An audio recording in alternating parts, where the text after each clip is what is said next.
Speaker ಯಾಕೆ ಕೇಳ್ತಾರೆ? ಇದು ಗಾಳಿ ಸುದ್ದಿ. ನನಗೆ ಡೈರೆಕ್ಟ್ ಯಾರು ಕೇಳಿಲ್ಲ.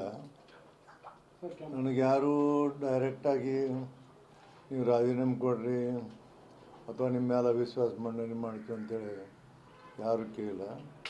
ಹಂಗೆ ಅಲ್ಲಿ ಏನಂದ್ರೆ ಕೆಲವರು ಒಂದಿಬ್ಬರು ಮೂರು ಮಂದಿ ಇದಾರಲ್ಲಿ ನಮ್ಮ ವಿಧಾನ ಪರಿಷತ್ನಾಗ.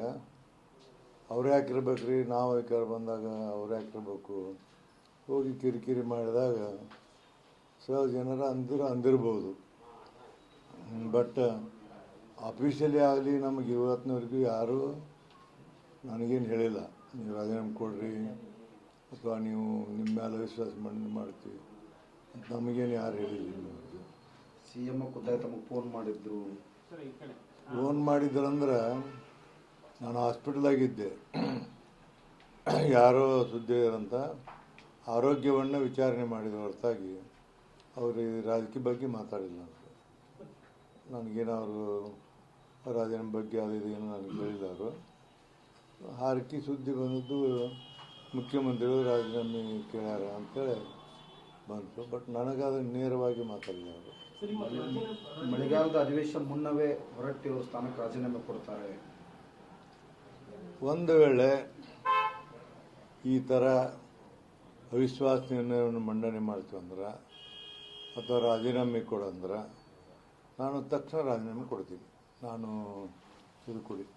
ನಾನು ಅದನ್ನು ಇಟ್ಕೊಳ್ಳೋದಿಲ್ಲ. ಯಾಕಂದ್ರೆ ಆ ರೀತಿ ನನಗೇನು ಬಂದಿಲ್ಲ. ಇಷ್ಟು ವರ್ಷದಿಂದ 46 ವರ್ಷದಿಂದ ರಾಜಕೀಯ ಮಾಡ್ತಿದ್ದೀನಿ. ನಾನು ಮಂತ್ರಿಯಾಗಿ ಕೆಲಸ ಮಾಡೀನಿ, ಸಭಾಪತಿಯಾಗಿ ಕೆಲಸ ಮಾಡೀನಿ. ನಾನು ನನ್ನಲ್ಲಿ ಎಲ್ಲಿ ಇವತ್ತಿನವರೆಗೆ ಯಾರು ನನಗೆ ಹೆಸರಿಡುವಂಥ ಕೆಲಸವನ್ನು ನಾನು ಮಾಡಿಲ್ಲ. ಕುರ್ಚಿ ಕಂಡುಕೊಂಡ್ರೆ ಇಲ್ಲ, ಕುರ್ಚಿ ಅಂಟಕ್ಕೆ ಸಾಧ್ಯನೇ ಇಲ್ಲ.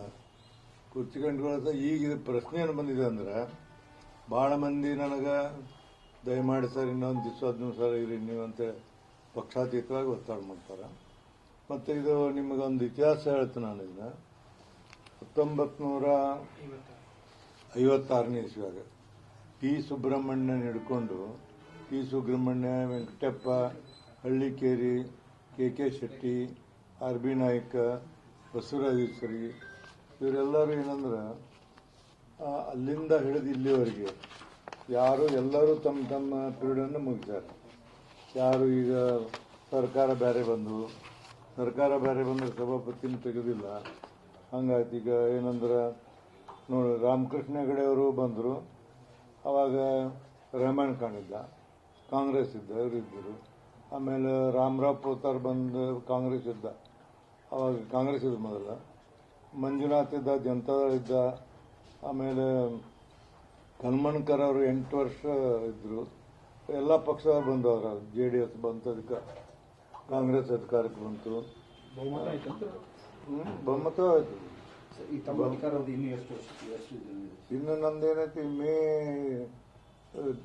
ಜುಲೈ 2028, ಜುಲೈ 4th 2028 ಮಟ್ಟ ಆಯ್ತು ನಮ್ಮದು. ಈಗ ಸುಧಾರಿಸಿನ ಕಾಂಗ್ರೆಸ್ ಇದ್ರು, ಎಲ್ಲ ಇದ್ರು. ಇಂಥವ್ರಾಗ ಯಾವುದು ಬದಲಾವಣೆ ಆಗಿಲ್ಲ. ಆ 7 ಮಂದಿ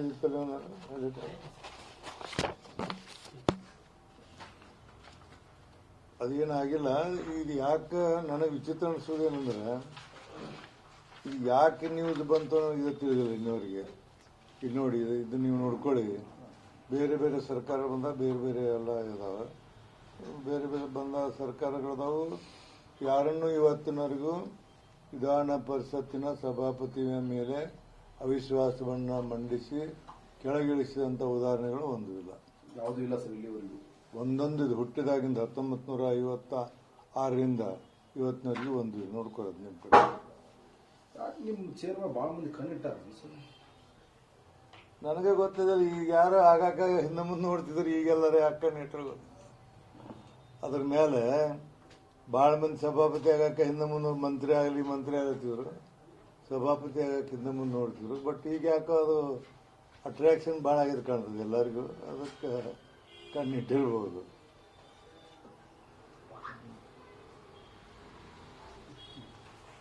ಯಾರ ಥರ ಈ ಗಾಳಿ ಸುದ್ದಿ ಹಬ್ಬಿಸ್ತಾರ ನಿಮ್ಮ ಪರಿಷತ್ನಾಗ ಕೆಲವು ಬರ್ತಾರ ಯಾರು ಆ ಥರ? ಅವ್ರ ಹೆಸರು ಹೇಳೋದು ಬೇಡ, ಒಂದಿಬ್ಬರು ಅದಾರ. ಅವರು ಆ ಕುರ್ಚಿ ಮೇಲೆ ಭಾಳ ಪ್ರೀತಿ ಇದ್ದಾರೆ. ಅವರು ನಡು ಒಂದಿಷ್ಟಿಂದ ಮಾತಾಡ್ಯಾರ ಅವಾಗೆಲ್ಲ. ಅದಕ್ಕೆ ಅವ್ರಿಗೆ ಅವ್ರೇನು ಆಗೋದಿಲ್ಲ, ಆ ವಿಷಯ ಬೇರೆ. ಅದನ್ನು ನಾ ಬರೆದು ಕೊಡ್ತೇನೆ ನಿಮ್ಗೆ.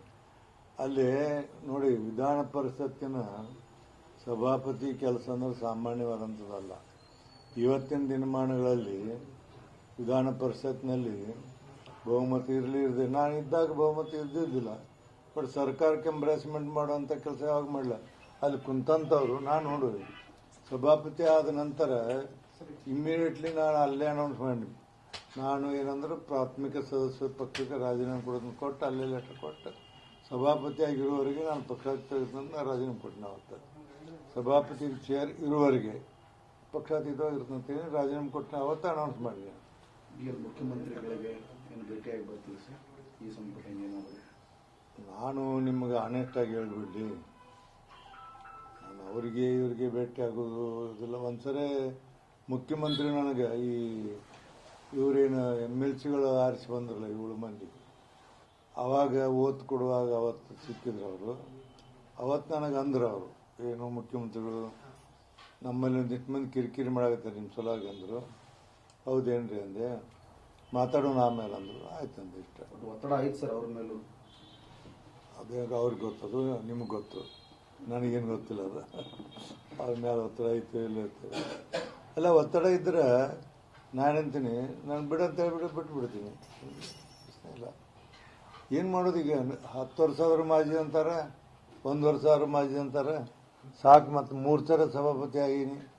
ನೀವು ವಿಚಾರ ಮಾಡಿರಿ, ನಾವೊಬ್ಬ ಸಾಮಾನ್ಯ ಮನುಷ್ಯ ಇದ್ದಂಥ ಇಂಥ ಎತ್ತರ ಬಂದಂಥ ಸ್ಥಾನವನ್ನು ಕೊಡಿ ದೇವ್ರನ್ನ ಕರುಣಿಸೋಣ. ಈಗ ಯಾರಿಗಾರ ಇನ್ನೊಬ್ಬರಿಗೆ ಅದು ಒಳ್ಳೇದಾಗತ್ತೆ ಅಂದ್ರೆ ನಂದೇನ ಐ ಹ್ಯಾವ್ ನೋ ಅಬ್ಜೆಕ್ಷನ್. ಸರ್ಕಾರದಿಂದ ಅಥೆಂಟಿಕ್ ಯಾರು ಬರಬೇಕಿಷ್ಟ, ಅಥೆಂಟಿಕ್ ಬಂದಾಗ ಮತ್ತು ನಾನು ನೋಟಿಸ್ ಕೊಟ್ಟಿಸ್ಕೊಂಡು ವಿಶ್ವಾಸ ಮಂಡನೆ ಮಾಡಿಕೊಂಡು ಆ ಚರ್ಚೆ ಮಾಡಿ ಅಷ್ಟು ನಿರ್ಲಜ್ಜತನ ತೋರಿಸೋದಿಲ್ಲ ನಾನು. ಅದನ್ನು ಮಾಡ್ತೇನೆ. ಅದು ನೋಟಿಸ್ ಬಂದೈತಿ ಅಂತ ಒಂದು ಕ್ಷಣ ನಾನು ಇದಕ್ಕೆ ಬಂದ್ರೆ ನಾನು ಅಲ್ಲಿ ಇರೋದಿಲ್ಲ. ಇನ್ನು ಕೆಲವರು ಏನಂತಾರೆ, ಚರ್ಚೆ ಆಗಲಿ, ಯಾವುದೇ ಒಬ್ಬ ಸಭಾಪತಿಯನ್ನು ಕೆಳಗಿಳಿಸ್ಬೇಕಾದ್ರೆ ರೀಸನ್ ಬೇಕು. ನಿಮ್ಮ ಮೇಲೆ ಅವಿಶ್ವಾಸ ನಿರ್ಣಯವನ್ನು ಮಂಡಿಸ್ತೀವಿ, ಯಾಕಂದರೆ ಈ ಕೆಳಗಿನ ಕಾರಣಗಳಿಂದ ಅಂತ ಹೇಳ್ತೀವಿ. ಕೆಳಗಿನ ಕಾರಣ ಇಲ್ಲ, ಮ್ಯಾಗೂ ಕಾರಣ ಇಲ್ಲ. ಸಂಖ್ಯಾಬಲ ಇಲ್ಲ ಅನ್ನೋದೊಂದು ವಿಚಾರ ಇದೆಯಲ್ಲ, ಇದು ಇವನ ಹೋಗಾರ ಸಂಖ್ಯಾಬಲ ಇಲ್ಲದಂಥದ್ದು ಇದು ಎಷ್ಟೋ ವರ್ಷದಿಂದ ಐತಿ. ಈಗ ರಾಮಕೃಷ್ಣ ಹೆಗಡೆ ಬಂದಾಗ ಸಂಖ್ಯಾಬಲ ಇರಲಿಲ್ಲ, ರಾಮಣ್ಕಣ್ಣ ಮುಂದುವರಿಸಿದ್ರು. ಆಮೇಲೆ ಸಂಖ್ಯಾಬಲ ಹೆಚ್ಚಾತು. ಸಂಖ್ಯಾಬಲ ಹೆಚ್ಚಾದಾಗ ಸಹಿತ ಇವರು ಬಂದರು, ಯಾರು ನೆಕ್ಸ್ಟ್ ರೇಮಣ್ಕಣ್ಣ ಆದ ನಂತರ ಪೋತ್ತಾರ ಬಂದರು. ಪೋತ್ತಾರ ಕಾಂಗ್ರೆಸ್ ಇದ್ದ, ಅವಾಗ ಬಂದಿಲ್ಲ. ಆಮೇಲೆ ಮಂಜುನಾಥ್ ಬಂದಾಗ ಬೊಮ್ಮಾಯಿ ಅವರಿದ್ದರು, ಅವಾಗ ಮೆಜಾರಿಟಿ ಇರಲಿಲ್ಲ. ಹೀಗೆ ವಿಧಾನ ಪರಿಷತ್ನಲ್ಲಿ ಹೊಸ ಸರ್ಕಾರಗಳು ಬಂದಾಗ 2 ವರ್ಷ ಸಮಸ್ಯೆನೇ ಇದು. ನಾಮಿನೇಷನ್ ಪೀರಿಯಡ್ ಮುಗಿಯೋಕೆ ಪ್ರತಿ 2 ವರ್ಷಕ್ಕೊಮ್ಮೆ ಇಷ್ಟು ಮಂದಿ ರಿಟೈರ್ಡ್ ಆಗಾರೆ, ಇಷ್ಟು ಪರ್ಸೆಂಟೇಜ್ ಮಂದಿ. ಆ ರಿಟೈರ್ಡ್ ಆಗುವಾಗ ಅವು ಬರುವಾಗ ಅವು ಬಂದ ಬರ್ತಾವೆ. ಇದು ಎಲ್ಲ ಸರ್ಕಾರಕ್ಕೆ ಬರೋದೇ ಇದು, ಒಂದೇ ಸರ್ಕಾರಕ್ಕಲ್ಲ, ಎಲ್ಲ ಸರ್ಕಾರಕ್ಕೆ ಬರೋದು. ರಾಮಕೃಷ್ಣ ಹೆಗಡೆ ಕಾಲಕ್ಕೆ ಅದು ಬಂದಾಗ ಭಾಳ ಮಂದಿ ಮಾಡಿದ್ರು ಅಂತ ಇದ್ರು ಅವರು. ಜನತಾದಳ ಮೆಜಾರಿಟಿ ಬಂದಾಗ ಡಿ ಮಂಜುನಾಥ್ ಆದಾಗ ಕಾಂಗ್ರೆಸ್ ಸರ್ಕಾರಕ್ಕೆ ಕ್ಲಿಯರ್ ಮೆಜಾರಿಟಿ ಇತ್ತು ಜನತಾದಳದ್ದು. ಆಗಿದೆ ಅವೆಲ್ಲ.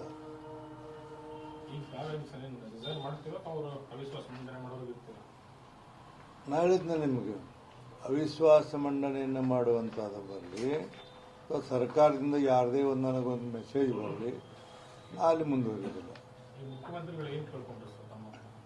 ಅಷ್ಟಕ್ಕೆ ಇದ್ರು ನಮ್ಮವರು ಕೆಲವರು ಕಿರಿಕಿರಿ ಮಾಡ್ತಾರೆ ನಿಮ್ಮ ಸಲುವಾಗಿ ಅಂದರು. ಹೌದೇನ್ರಿ ಅಂದೆ, ಮಾತಾಡೋಣಂತೆ.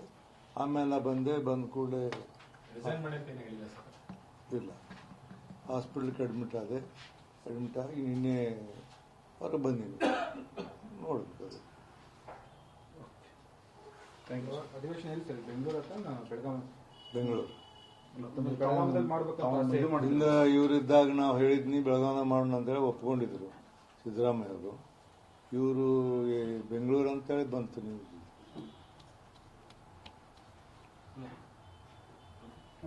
ನೋಟಿಸ್